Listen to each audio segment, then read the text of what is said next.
Hello everybody, I am Lucas, and have you ever wondered what is exactly the difference between all the different Fractal audio AXE-FX units? Well, wonder no more, because we're going to go over all the difference between all the units today. I'm going to give you plenty of good information, and we're going to help you figure out which one is just right for you.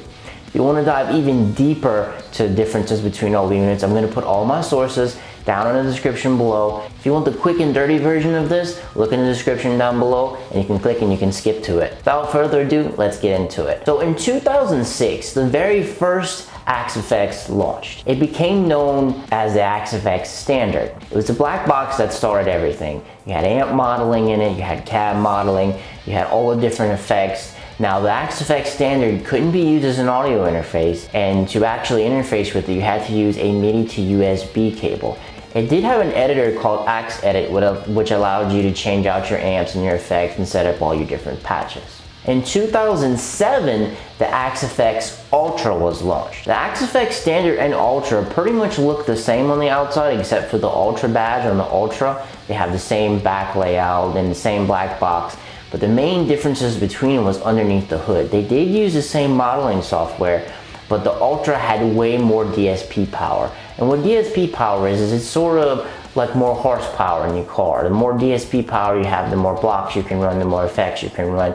There's a whole lot more that you can do with it. The Ultra had a lot more memory in it also. AXE-FX Ultra was able to handle a lot more than what the standard could. And that also meant that the AXE-FX Ultra got some new effects blocks on it. To be specific, the Ultra had these blocks that the standard didn't. A gate, crossover, a mega tap delay, a multi-band compressor, pitch user scales, 32 to be exact, quad chorus, a resonator, a ring modulator, a synth, and a vocoder. So as we can see, the AXE-FX Ultra was a very big step up from the standard. Then in 2011, the long-awaited successor to the AXE-FX Ultra was launched, the AXE-FX 2 Mark I. Now the AXE-FX 2 Mark I was a huge jump forward whenever it launched. For example, you actually didn't have to use MIDI to USB anymore to interface with it. You could use a USB cable, which makes things a lot easier. You were able to use the AXE-FX itself as an interface, so you were able to use it to record in your DAW. It had a lot more DSP power. It had a lot more memory for upgrading and for user presets and cabs and for updates. One of the biggest things that got upgraded over the Ultra was the actual firmware on it. The amp modeling was better, the cabs were better, the effects were better, everything just took a step up. In 2010, Fractal actually launched the MFC 101. What the MFC 101 is the MIDI pedal board that actually lets you change your effects and patches on the AXE-FX itself. I mentioned the MFC 101 because different iterations of the AXE-FX are going to change to be able to easily interface with the MFC. We're going to get to that a little bit later. Then in 2013, the AXE-FX 2 Mark II was launched. The AXE-FX Mark I and Mark II are very similar, except that the Mark II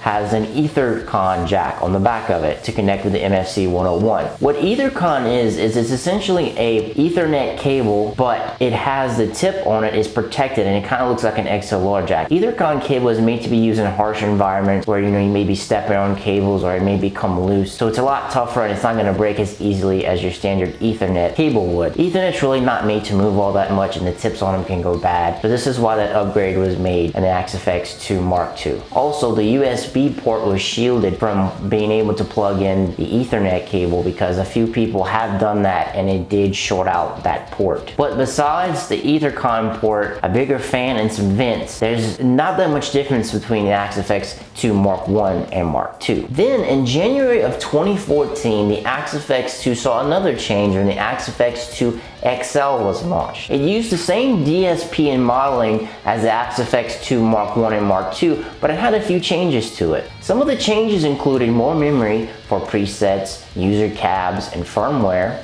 and a few of the I/O ports were different. For example, they added a FastLink connection for the MFC 101. What the FastLink connection is instead of using Ethernet or EtherCon or MIDI to connect to the MFC 101, you could use an XLR cable. XLR cables are all over the place, they're tough, they're tested, they're at gigs everywhere we're going to go to them. It's a very easy and convenient way to connect to your MFC 101. The XL also had dedicated MIDI in, out, and through jacks as opposed to the out/through that was on the Axe-Fx 2 Mark II. It also had a lower noise floor, which is called the Secret Sauce 3, which gave you lower noise whenever plugging in your guitar to the front and lower noise throughout all of the unit. Like I said before, it had more memory, it had 128 megabytes to be exact for more cabs and presets, had a built-in backup firmware in case current firmware that you were running became corrupted, and it also used an optical wheel as opposed to the mechanical wheel on the Axe-Fx 2 Mark 1 and 2s. An optical wheel is the main wheel on the front that you turn to do all kind of things between changing presets and selecting things. The XL also had 2 pedal jacks on the back as opposed to the one that the Axe-Fx Mark 1 and 2 had. Also in 2014, Fractal also launched the FX8 Mark 1 unit. The FX8 is a floorboard unit made to connect to amps that has all of the effects from the Axe-Fx. What's really neat about it is it doesn't have any tone suck in it. It has circuits in it that are specifically engineered to keep it at true bypass all of the time. It also has some ports that you can connect to your amp that you can change your amp. So in theory, you can control all of your effects, your amp switching, everything like that right from the FX8 Mark 1. Jumping ahead a little bit years-wise, in 2016 is when the FX8 Mark II came out, and it had a few differences from the Mark 1. The number 1 foot switch was moved to the lower left-hand corner, and the pad set was set from 12 dBs up to 18 dBs. And it also had a lower noise floor, and the front plate on it changed from silver on the Mark 1 to black. Then in March of 2015, the Axe-Fx 2 XL underwent another change again, and it was called the Axe-Fx 2 XL Plus. The main difference between the XL and the XL Plus is literally just the LCD screen on the front. The current supply of LCDs that were in the XL actually ran out, so Fractal was forced to change them. The XL Plus also has slightly lower noise than the XL, but for all intents and purposes, the XL and the XL Plus are very identical units. You could also exchange patches between all of the different Axe-Fx 2 units. The catch is that patches between the Mark 1 and the Mark II you could transfer seamlessly, but for the XL and the XL Plus, if you wanted to have a patch from the XL unit to go to a Mark 1 or a Mark II, you had to use a tool called Fractal. Fractal is available on the forum, and it lets you do all kind of different things made by my good friend Alex. I'll put a link to it down below so you can kind of check it out. Also in 2015, Fractal launched the AX8 floorboard unit. Now the AX8 looks a lot like the FX8, but it actually includes amp modeling in it. The AX8 is a dedicated floorboard unit, and it's perfect for going to gigs because you have everything you need right there on the floor. You have your amps, your cabs, your effects, everything. Now being that the AX8 is smaller than the rack-sized Axe-Fx 2, it did have a few changes to it. The AX8 has less DSP power or horsepower, which means that you couldn't run 2 instances of amps or cabs, or you have a limit to certain effects because you don't have as much DSP power. What I mean by limits of effects is you can't run multiple ones at the same time. It also has 1 input as opposed to the 2 inputs that the Axe-Fx 2 has. You also can't use the AX8 as an interface. It doesn't let you record using the USB port. It doesn't have a headphones out. It doesn't have any global box, and you aren't able to tone match with the AX8. Once again, you can transfer patches from the Axe-Fx 2 to the AX8 to the AX8 to the Axe-Fx 2, once again using Fractal. Just to wrap things up on the Axe-Fx 2, as of recording this, all of the Axe-Fx 2 units have been discontinued. The reason why it was discontinued is because the DSP units that were in them weren't manufactured anymore, and the unit itself ran out of space to hold the firmware that kept growing and growing. Then in 2018, we saw the release of the Axe-Fx 3.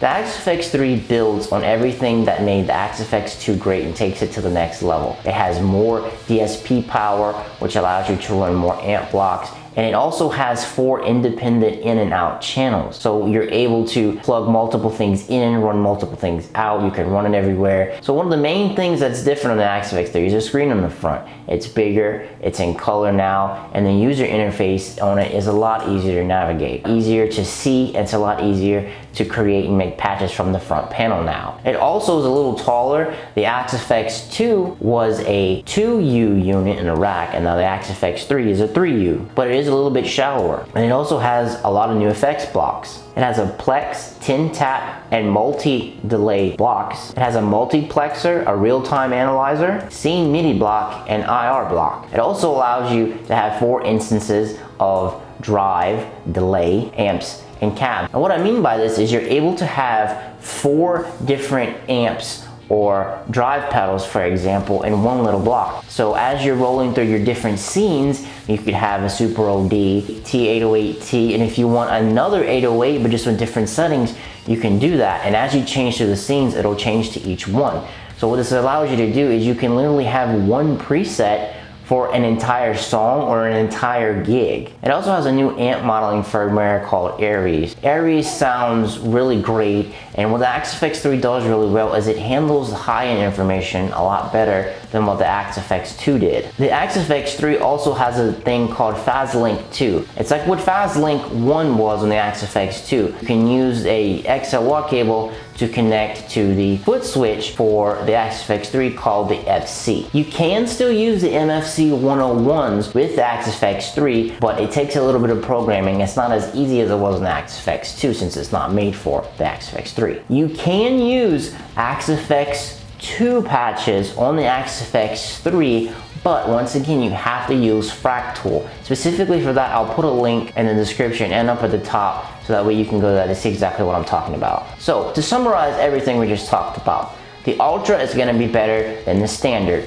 The only real difference between the AXFX2 Mark I and Mark II is that the Mark II added the EtherCon port, got a bigger fan, and had a little bit vents that were different on it. The FX8 is great if you have zero interest in amp modeling and just want to use the effects. It is built to be connected to an amp and has super low noise floor and has no tone suck. The AXFX2 XL and XL Plus use the same modeling tech as the AXFX2 Mark I and Mark II. They just have a few things different on the back. You have the FazLink port, which lets you use an XLR cable to connect to the MFC 101. It has a little bit more memory for storing firmware and for storing user patches and IRs. Has a little bit lower noise floor and uses an optical wheel as opposed to the mechanical wheel that was on the Mark I and the Mark IIs. The AX8 isn't as powerful as the AXFX2 cousins, but it is perfect for gigging. It's a little 4 unit.